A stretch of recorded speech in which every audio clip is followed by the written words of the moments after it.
सभी विद्यार्थियों का, सभी किसान लोगों का हमारे अपने YouTube चैनल एटिक27 में आप सभी का हार्दिक अभिनंदन है। आज का जो हमारा टॉपिक है वह है मिट्टी की जांच। मिट्टी की जांच 12वीं 11वीं 12वीं के विद्यार्थियों के प्रैक्टिकल एग्जाम में भी ये पूछा जाता है। मिट्टी की जांच संबंधित प्रैक्टिकल भी होता है। जो मिट्टी की जांच अगर किसान की दृष्टि से बात करें कि किसान को मिट्टी की जांच की क्यों आवश्यकता पड़ती है। देखो, हमें किसी भी चीज की जांच की आवश्यकता इसलिए पड़ती है कि वह उसमें और अच्छा काम कर सके, मतलब उसमें कोई ऐसी कोई कमी आ गई हो या उसमें ऐसी चीज की कोई कमी हो तो उस कमी को देखने हैं तो हम क्या है कि जांच करवाते हैं। मिट्टी में किस चीज की कमी आ जाती है, मिट्टी में क्या है कि जब हम इंटेंसिव क्रॉपिंग यानी सघन फसल सघनता के जो फसल सघनता ज्यादा हो जाती है, क्रॉप इंटेंसिटी जब हम ज्यादा लेने लग जाते हैं तो उसकी वजह से क्या है कि न्यूट्रिएंट की कमी हो जाती है मिट्टी में। तो उन न्यूट्रिएंट की जांच है, उन न्यूट्रिएंट को जांचने हेतु हम मिट्टी की जांच करते हैं। दूसरा कारण है कि माटी में जैसे कि मैंने सरसों की फसल लेनी है, गेहूं की फसल लेनी है, चने की फसल लेनी है या किसी अन्य फसल को उगाना है तो उसकी सिफारिश हेतु कि इसमें कितने न्यूट्रिएंट्स की आवश्यकता है, ऐसी चीजों को जानने के लिए भी क्या है कि हमें माटी की जांच की आवश्यकता पड़ती है। तीसरा कारण है यह है कि मिट्टी में कौन सी समस्या है, जैसे क्षारीयता की समस्या है, अम्लता की समस्या है, लवणता की समस्या है। इन समस्याओं को, इन जो प्रॉब्लमेटिक जो सोइल्स होती हैं, जो समस्याग्रस्त जो मृदाएं होती हैं, उन मृदाओं की समस्या को जानने हेतु भी हमें मिट्टी की जांच की आवश्यकता पड़ती है। चौथा कारण ये होता है कि हमें संतुलित उर्वरक का प्रयोग कर सके, इस हेतु भी हमें क्या है कि माटी की जांच करवानी पड़ती है। पांचवा कारण ये है कि अगर मिट्टी की जो फिजिकल, उसकी जो भौतिक शुद्धता, भौतिक चीजें हैं उसमें भौतिक रूप से उसमें शुद्धता लानी है तो उसको भी किस प्रकार से हम उसकी जांच करवा सकते हैं, उसको भी उस हेतु भी हमें क्या है कि माटी की जांच करवाते हैं। तो माटी की जांच करवाने के लिए क्या है कि मेन चीज ये आती है कि उनमें न्यूट्रिएंट संबंधित जानकारी को प्राप्त करने के लिए हमें माटी की जांच करवानी पड़ती है। सेकंड टॉपिक है हमारा मिट्टी की जांच कब करें। मिट्टी की जांच फसल की बुआई से पहले करना चाहिए, यानी फसल मौसम से पूर्व मिट्टी की जांच करवा लेनी चाहिए। दूसरा है कि उस समय फसल माटी की जांच करवानी चाहिए जिस समय माटी में क्या नमी की मात्रा कम हो, उस समय भी आपको माटी की जांच करवानी चाहिए, है ना। तीसरा बिंदु यह है कि उस समय भी आप माटी की जांच करवा सकते हो जिस समय क्या है कि खेत में कोई फसल नहीं है। अगर फसल है तो खड़ी फसल के जो कुंड होते हैं, जैसे कि दो फसलें हैं, इन फसलों में जो जहां पर जो बुआई करते हैं हम, उस बुआई वाले धोरे में, उस उम्बरे में, वो जो उम्रा होता है उस उम्बरे से ही हमें माटी का सैंपल लेना चाहिए। उस समय भी आप खड़ी फसल के समय भी आप माटी उससे क्या कर सकते हो, ये जांच करवा सकते हो मिट्टी की। मिट्टी का नमूना कैसे ले। देखो, मिट्टी का नमूना लेने के लिए हम बात करते हैं इसके बारे में। मिट्टी का नमूना लेने के लिए आपको कौन कौन सी सामग्री की आवश्यकता पड़ेगी। मिट्टी का नमूना लेने के लिए आपको एक तो तगारी की आवश्यकता पड़ेगी, खुरपी, तगारी, फावड़ा, गेंती,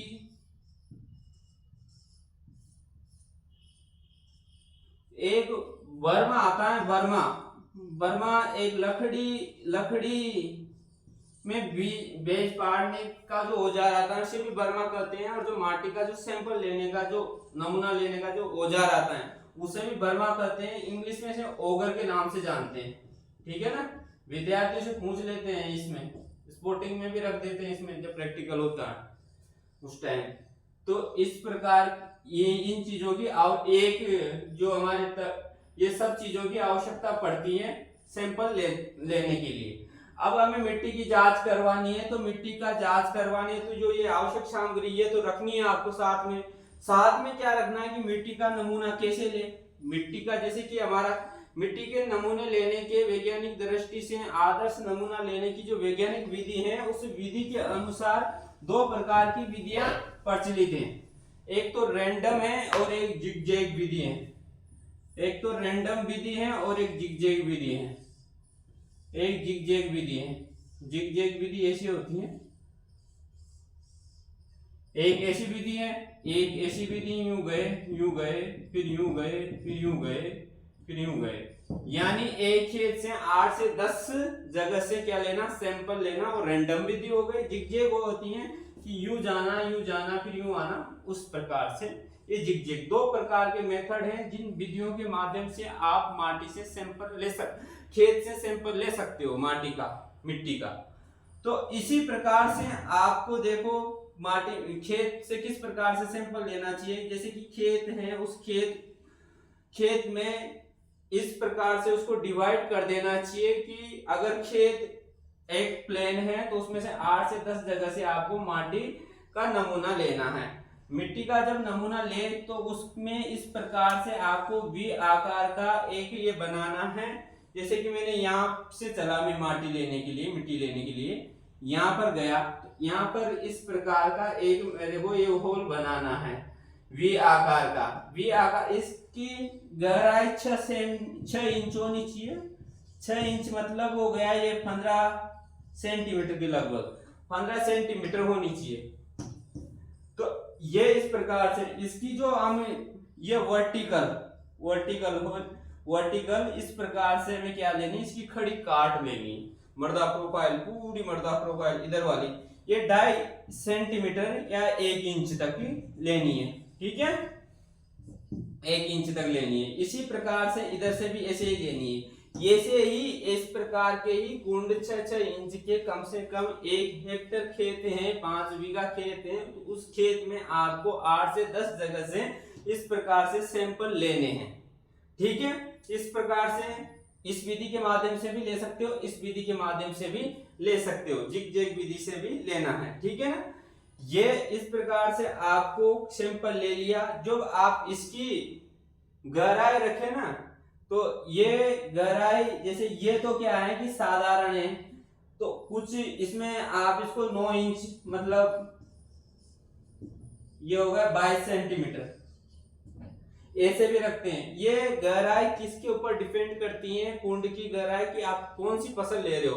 अगर मैं शुगर केन मतलब गन्ना ले रहा हूँ, कॉटन ले रहा हूँ, कोई वेजिटेबल वाली क्रॉप्स ले रहा हूँ, या राइस ले रहा हूँ, इस प्रकार की फसलों के लिए सरसों ले रहा हूँ, इनके लिए तो हमें 9 इंच मतलब 22 सेंटीमीटर तक, 22 से 23 सेंटीमीटर तक क्या रखना है, 23 सेंटीमीटर तक ये रखनी है इस कुंड की आकार। अगर मैं ले रहा हूं कुछ जैसे गेहूं, रिजका, बरसी, इस प्रकार की ले रहा हूं, तो उसमें ये जल जाएगा। ठीक है ना, इस प्रकार से आपको क्या है कि सैंपल लेना है। ठीक है, इस प्रकार से आप फिर आपने जैसे पूरे सैंपल पूरी जगह से ले लिया, पूरा सैंपल कम से कम आपके एक पूरी तगारी भर गई सैंपल से लिए, तो वो जो तगारी भरी है उस तगारी का पूरा सैंपल इकट्ठा करना है। इकट्ठा करने के बाद उसको पूरे सैंपल को मसलना है, पूरा इस प्रकार से बारीक आटा जैसा कर देना है। आटा जैसा करने के बाद फिर छानने से छानना है, उसको छान लिया। छानने के बाद उसका एक ढेर करना है। ढेर करने के बाद उसको इस प्रकार से ढेर हो गया, उसके 4 हिस्से करने। जो आमने सामने का हिस्सा है उसको हटा देना है, जो 2 हिस्से बचे हैं उनको फिर 4 हिस्सों में डिवाइड करना है, फिर हटा देना है। ये तब तक हटाते रहना है जब तक कि वह सैंपल का साइज आधा किलो न बच जाए। आधा किलो बचने पर उसको क्या है कि क्या करना है आपको, आधा किलो जो सैंपल बच गया उस सैंपल को क्या करना है, एक थैली में डाल देना है। उस थैली में जब आप उसको डालें तो उसमें एक कागज लेना है। उस कागज में किसान का नाम, खुद का नाम, खुद के आधार कार्ड, खुद के मोबाइल नंबर, खेत के कचरा नंबर, अपना पूरा पता, किस हेतु आपने माटी की जांच करवा रहे हो सकता है कि आप किसी फसल विशेष को लेने की, मेरे को सरसों उगानी है, इसमें कौन कितना खाद बीज डालूं, इस प्रकार की मेरी माटी है, ऐसे भी आप उसमें लिख सकते हो। या कोई और भी अन्य जानकारी पाना चाहते हो तो उसमें आप उस कागज में लिख सकते हो। लिखकर पैक कर कर रखना है और फिर ये कृषि विभाग को देना है। इसके बाद यह आपका पूरा सैंपल प्रोसेस हो गई। अब मिट्टी का नमूना लेते समय आपको ध्यान रखने योग्य बातें कौन कौन सी ऐसी बातें हैं जो आपको ध्यान रखनी चाहिए माटी का नमूना लेते समय। मिट्टी का नमूना लेते समय आपको कौन कौन सी बातें ध्यान में रखनी चाहिए। पहली बात ध्यान में रखने योग्य ये है आपकी कि आपको ऐसे असाधारण स्थानों से माटी नहीं लेनी चाहिए। असाधारण स्थान कौन से होते हैं, जैसे खेत में जो पगडंडी होती है वो भी असाधारण स्थान होता है। दोहरा, जहां से हम पानी देते हैं उसको दोहरा करते हैं, उस दोहरे से नहीं लेना है। जहां पर पेड़ पौधा लगा हुआ हो उसके नीचे से नहीं लेनी है। कुएं के आसपास की भूमि से नहीं लेनी है। जहां पर वर्मी कंपोस्ट की यूनिट हो वहां से नहीं लेनी है। यानी असाधारण क्षेत्र से आपको मृदा सैंपल नहीं लेना है, पहली बात। दूसरी बात आपको ये है कि जब आप माटी का नमूना ले रहे हो उस टाइम लेते समय ऊपर से जो घास फूस होता है उसको हटाकर ही लेना चाहिए। दूसरी बात हो गई।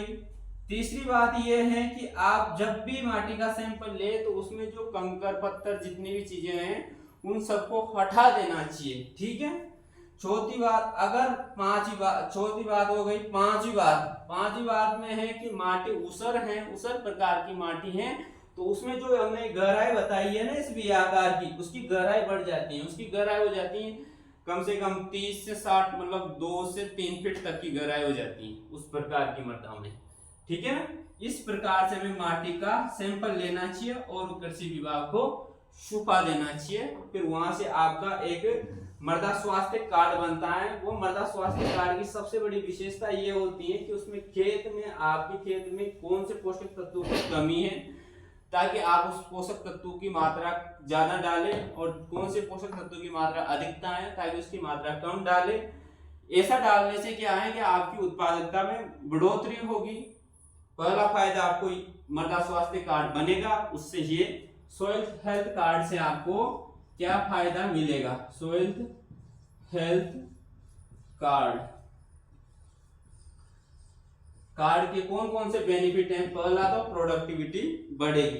दूसरा, जितने भी बेनिफिशियल जो स्कीम्स गवर्नमेंट्स के द्वारा जो चलाई जाती हैं वो सभी प्रकार की स्कीम में अधिकतर स्कीम में लगता है। जैसे कि जो हम यांत्रिक संबंधित, जैसे कि हमने इधर से बीज मशीन खरीदी, इधर से छाटी खरीदी, कल्टीवेटर खरीदा, थ्रेशर खरीदा, कोई मशीन दवाई छिड़कने वाली कोई मशीन खरीदी, ये चीजें खरीदी, पाइपलाइन संबंधित, इस प्रकार की बहुत सारी योजनाओं में मृदा स्वास्थ्य कार्ड लगता है। उससे क्या है कि ये 3 साल तक मान्य होता है।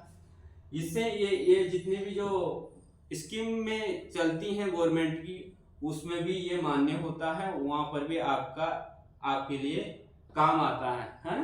तो इस प्रकार से आपको इस माटी का इस प्रकार का ये इतना आपका फायदा मिलेगा मृदा स्वास्थ्य कार्ड से। माटी की जांच करवाने से मृदा स्वास्थ्य कार्ड बनेगा, खेत की पूरी जानकारी आपके सामने हो जाएगी। अगर आपको इसमें ऐसा लगा हो किसी प्रकार का कोई आपका ऐसा प्रश्न हो जो कि आपको कहीं डाउट हो या कोई शंका हो, कोई आपको ऐसा लग रहा है कि मेरे को कोई अधूरी जानकारी लग रही है या कोई आपके मन में प्रश्न उठ रहा है, तो आप ऐसे प्रश्न मेरे से पूछ भी सकते हो। और इस प्रकार की ज्यादा और भी वीडियो आप प्राप्त करना चाहते हो तो कमेंट बॉक्स में लिख भी सकते हो, है ना। अगर आपको पसंद आया हो ये जो मैंने बनाया है तो इसको आप शेयर करो, YouTube चैनल को सब्सक्राइब करो। अगर कोई प्रश्न हो तो कमेंट भी करो। धन्यवाद।